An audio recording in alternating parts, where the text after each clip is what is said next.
My stomach twisted into a knot that stole my breath as I watched my husband's reflection in the restaurant's mirrored wall. Not his face, but his hands. Those surgeon's hands that had once saved lives now dropping something into my wine glass while he thought I was admiring the city lights below. The pill dissolved instantly, leaving only ripples that disappeared as quickly as our marriage was about to. I pressed my thumb against the prongs of my wedding ring until the diamond cut into my skin, needing the sharp pain to confirm this wasn't a nightmare. Ryan glanced up, catching my eyes in the reflection. I forced myself to continue staring at the skyline, pretending I hadn't witnessed what would have been my last anniversary. "Everything okay?" he asked, voice practiced and smooth as he casually pushed the poisoned glass toward me. The anniversary card he'd given me earlier sat between us, its embossed golden 10 years seeming to mock everything I thought I knew. "My name is Victoria. I'm 37 and built a medical technology company from nothing. This is the story of how I turned an assassination into a resurrection. The view is beautiful," I said, turning back with a smile that felt like shattered glass on my face. The restaurant, Altura, sparkled with ambient lighting 40 stories above the city, making the other diners look like actors on an elaborate stage. I'd spent hours preparing for tonight, believing we were celebrating a decade of partnership. Now my burgundy dress felt like battle armor I'd unknowingly chosen. I reached for my clutch, needing to ground myself. "I need to freshen up before the main course arrives." Ryan nodded, already reaching for his phone. "Don't be long. I've arranged something special for dessert." "I'm sure you have," I thought, rising from the table on legs that shouldn't have been able to support me. The bathroom was empty when I pushed through the door. I gripped the marble countertop, wedding ring catching the light, the 3-carat diamond he'd insisted on upgrading from my modest original when his surgical practice expanded into medical investments. The signs had been everywhere for months, though I'd refused to connect them. The calls he'd take in his study with the door locked. The second phone I'd discovered in his briefcase last month, wiped clean. The way his eyes slid past mine during conversations, as if I'd already disappeared. My company specialized in medical monitoring technology. I spent my career identifying patterns and warning signs. How had I missed this? Or had I chosen not to see? A soft knock interrupted my thoughts. I opened the door to find a young server standing there, her dark hair pulled into a tight bun, name tag reading, Megan. "Mrs. Foster?" she whispered, glancing nervously down the hallway.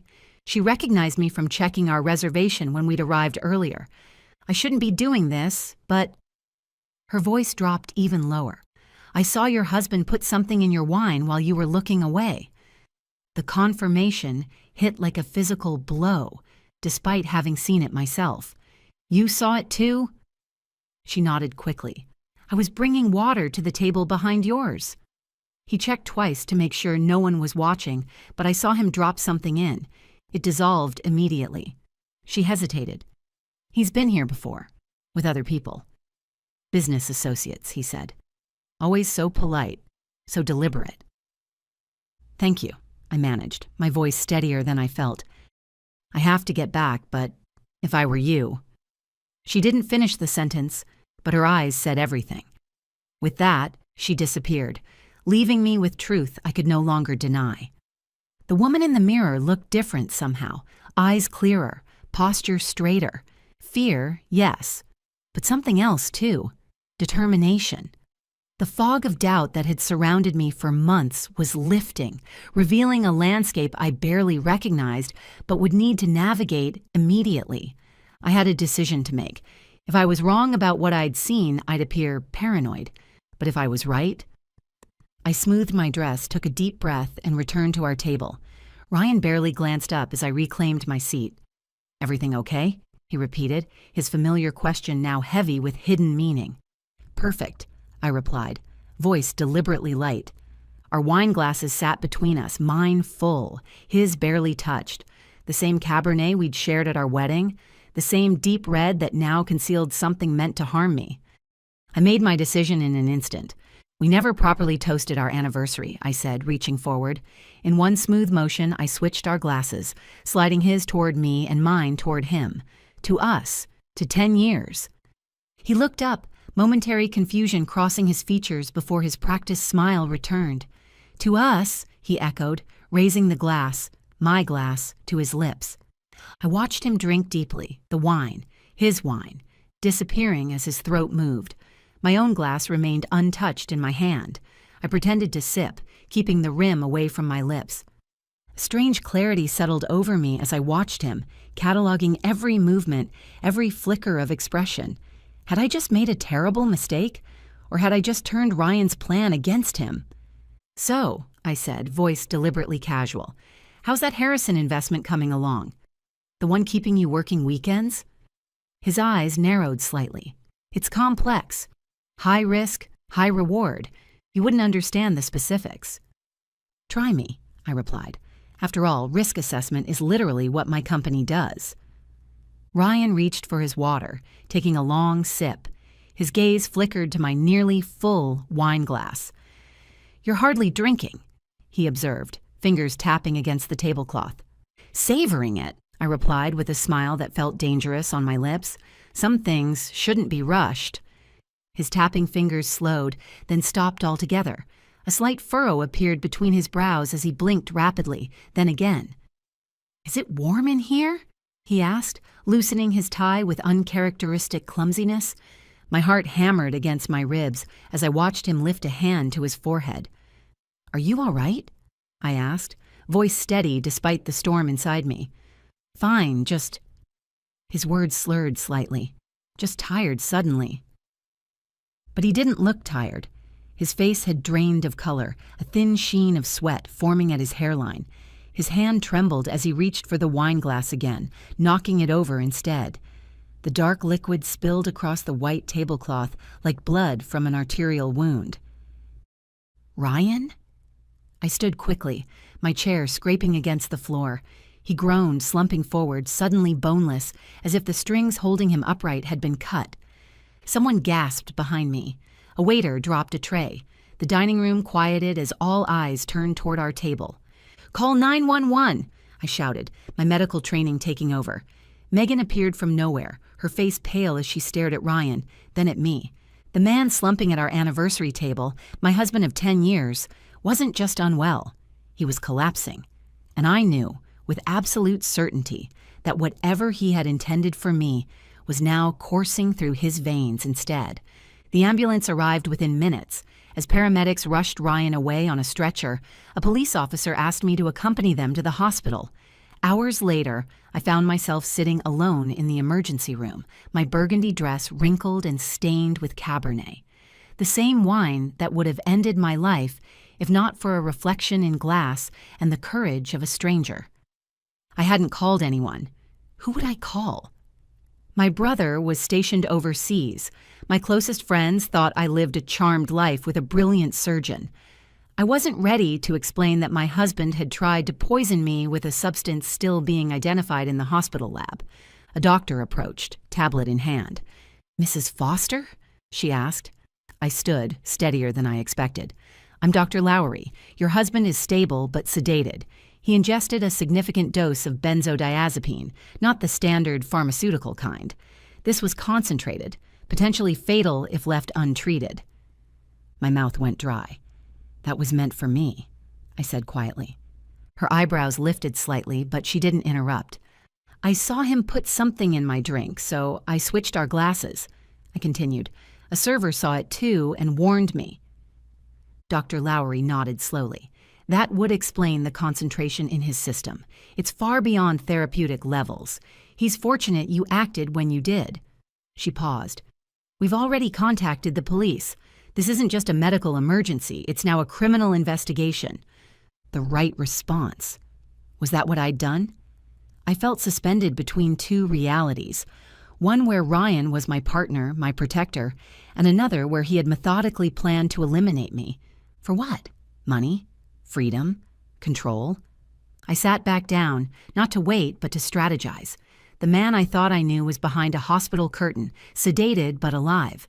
The truth between us was now exposed, and nothing would ever cover it again. After speaking with Dr. Lowry, I returned home the following day, determined to find answers. The truth unfolded faster than I anticipated. It began with an unexpected call from Ryan's business partner, Dr. Kim, who had heard about the incident from the hospital administration where they both had privileges. "Victoria, I just heard about Ryan. They're saying it was some kind of drug reaction? That doesn't sound right. He's always been so careful about medications." I remained silent, letting her continue. "Listen, I need to tell you something, and it can't wait. The practice is being investigated. Serious allegations about misappropriated investments, forged signatures, missing patient funds." She paused. "I thought you should hear it from me before the police contact you." That was just the beginning. Within days, everything collapsed. Quietly at first, then publicly. Ryan's medical investment company, once featured in financial magazines, was imploding. Years of risky ventures, falsified returns, and increasingly desperate moves had caught up with him. Investors were demanding answers. Lawsuits were being drafted. The police detective assigned to my case suggested I search our home for any evidence that might explain Ryan's actions. In our basement storage, inside a container marked Medical Conference Materials 2019, I found documents Ryan never intended me to see. Evidence of financial crimes, medical ethics violations, and most damning, a life insurance policy on me for $5 million, taken out just 6 weeks earlier. That's when I understood. He didn't just want my silence. He needed my death. My company had recently secured a major contract that would have exposed his financial situation during our next tax filing. With me gone, he could claim grieving widower status, access my assets as next of kin, and use the insurance payout to cover his tracks. What destroyed me most wasn't the betrayal itself. It was the calculated patience behind it. The way he'd kissed my forehead that morning. The way he'd suggested altura for our anniversary dinner, knowing it would be my last meal. He was drowning in debt and desperation, and he was willing to murder me to save himself. But I didn't die. I didn't drink that wine. And now the man who had once held my hand during my father's funeral was facing murder charges. All because I trusted my instincts over a familiar smile. In the days that followed, I moved through life with methodical precision. The media caught the story faster than I'd anticipated. Headlines hinted at scandal. Prominent surgeon hospitalized after anniversary dinner incident. My name appeared alongside his, but the full story remained hidden. At least temporarily. Some friends reached out, confused. Others disappeared entirely, as if tragedy might be contagious. I didn't blame them. Who wants to believe that a man like Ryan, respected, charming, the doctor who volunteered at free clinics, could be capable of attempted murder? But I wasn't interested in preserving illusions. I was interested in justice. When the detectives requested a formal statement, I didn't hesitate. I shared everything. What I'd witnessed in the mirrored wall, Megan's warning, the glass switch, and the hidden documents in our basement. I provided emails, text messages, and financial records I discovered. Ryan was charged with attempted murder and multiple counts of financial fraud. His attorney tried spinning narratives about mental breakdowns, temporary insanity, stress-induced psychosis. But I'd lived beside that mind for 10 years. I recognized the difference between breakdown and calculation. 3 months after that night at Altura, as Ryan's case proceeded through the courts, I arranged to meet him at the detention center. The orange jumpsuit looked jarring against his usually impeccable appearance. His eyes, once confident, now darted around the room, avoiding mine. "Why?" I asked simply. The question I'd carried since that night. He stared at his hands, cuffed on the table between us. "Everything was collapsing," he finally said, voice hollow. "The investments, the patient funds, all of it. I couldn't fix it fast enough, but your company was about to sign that government contract. With your assets and the insurance," he trailed off. "You were going to murder me for money," I stated flatly. "You would have left once you discovered the truth," he replied, meeting my eyes for the first time. "I couldn't let that happen. Not after everything I'd built." I leaned forward. "You're right about one thing, Ryan. I would have left. But that was your choice to make by being honest, not by ending my life. You weren't protecting anything. You were only protecting yourself." I stood to leave, then turned back at the door. "You know what's ironic? If you'd asked for help, I would have given it. That's what partners do. But you chose to see me as an obstacle rather than a person. That's why you lost everything." The expression that crossed his face told me he finally understood what he'd truly sacrificed, and it wasn't the money. I can't pinpoint the exact moment when I stopped seeing myself as a potential victim and started recognizing my power. Perhaps it was when I switched those glasses. Maybe it was when I chose to believe what I'd witnessed over the practiced reassurances of someone who claimed to love me. Or perhaps it was afterward, when I stood in my office and saw a woman who could trust herself completely. The months that followed weren't simple. Healing rarely is. I entered therapy. I distanced myself from people who still defended Ryan's good intentions. I allowed myself to grieve not just the relationship, but the years I'd spent dimming my instincts to maintain peace. Then I began to speak. It started small, a women's business seminar, then a healthcare ethics panel, then a series of workshops for a nonprofit supporting survivors of intimate partner violence. I didn't share my story for attention. I shared it because silence was what almost killed me. Today, I'm not defined by what happened that night at Altura. I'm defined by what came after. I rebuilt. I expanded my company into developing technology, specifically for detecting tampering in food and beverages. The government contract was finalized despite the scandal, becoming the cornerstone of my company's new direction. I hired Megan, the server who confirmed what I'd seen, as part of my executive team. She's finishing her business degree now, and I'm proud to mentor her. 6 months after that fateful night, my divorce from Ryan was finalized while he awaited his criminal trial. The judge granted an expedited process, given the circumstances, allowing me to legally close that chapter of my life even as the criminal proceedings continued. People occasionally ask if I ever truly loved Ryan, and the answer is yes, completely. But love isn't a reason to surrender your safety, nor is it an excuse for betrayal. And no one, regardless of how familiar, has the right to make you question your reality. If you're watching this and my story resonates with you even slightly, remember this: trust yourself. Honor your instincts. Don't wait for disaster to confirm what your intuition already knows.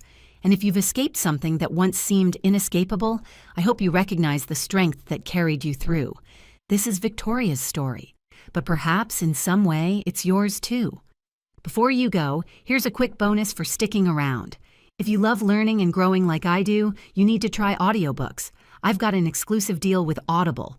Your first month is completely free. That's access to over 500,000 titles, zero cost to you. All the details are waiting in the description. Don't miss this one.